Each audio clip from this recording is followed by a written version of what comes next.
جناب ابو موسیٰ اشعری رضی اللہ تعالیٰ عنہ فرماتے ایک باغ میں حضور بیٹھے تھے تو میری حضور نے ڈیوٹی لگائی باہر دروازے پر. فرماتے ہیں باہر کوئی آیا اس باغ کے دروازے پر تو حضور فرمانے لگے جو دروازے پہ آیا اسے اجازت بھی دے دو اور جنت کی بشارت بھی دے دو. ظاہراً تو حضرت ابو موسیٰ اشعری نے بھی بندہ نہیں دیکھا کون آیا ہے, وہ سامنے تو آیا ہی نہیں, لیکن حضور نے اندر بیٹھے بیٹھے ہی محبوب فرمانے لگے وہ جو آیا ہے نا, چونکہ حضور تو مالک ہے نا جنت کے. میرے امام فرماتے تجھ سے اور جنت سے کیا مطلب, منکر دور ہو, ہم رسول اللہ کے, جنت رسول اللہ کی. حضور اندر بیٹھے دیکھا ہی نہیں باہر کون ہے, اور فرمانے لگے وہ جو آیا دروازے پہ اسے بتا دو تو جنتی ہے. حضرت ابو موسیٰ اشعری کہتے ہیں دروازہ کھولا تو ابو بکر صدیق تھے.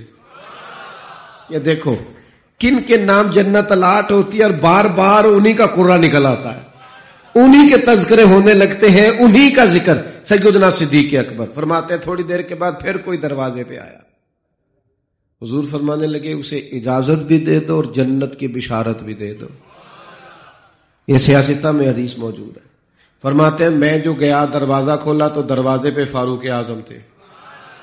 سیدنا ابو موسیٰ اشعری کہتے ہیں دروازے پہ دستک ہوئی تو میرا پھر نہ دھیان لبہائے مبارکہ کی طرف ہی تھا, وہ زبان جس کو سب کن کی کنجی کہیں, جس کو سب کن کی کنجی کہے, اس کی نافذ حکومت پہ لاکھوں سلام. پھر دروازے پہ دستک ہوئی تو کریم فرمانے لگے دروازہ کھولو اور اس بندے سے کہو تم پر آزمائش بھی آئے گی پر یہ بتا دو تو ہے جنتی. تمہیں آزمائشیں دیکھنی پڑیں گی, تکلیفیں آئیں گی, فتنے آئیں. کہتے میں دروازے پہ گیا تو سیدنا عثمان غنی موجود. میرے دوستو ان لوگوں کے بارے میں کبھی تشکیک کا شکار نہ ہونا, کسی شرارت کرنے والے کی شرارت کے پیچھے نہ چلنا. میرے نبی پاک علیہ الصلوۃ والسلام نے تو پہلے خبر دی تھی کہ حضرت عثمان غنی پر فتنے آئیں گے, آزمائشیں آئیں گی, اور صحیح روایت میں موجود ہے خبر دی تھی. حضرت عثمان غنی رضی اللہ تعالیٰ عنہ کا تو وہ مقام و مرتبہ ہے, وہ شان ہے کہ ان کی شہادت کی خبر بھی رسول پاک نے دے دی. فرمایا یہ شہید ہوگا عثمان, شہادت تک کی خبر. حضور کو پیار ہے نا سیدنا عثمان.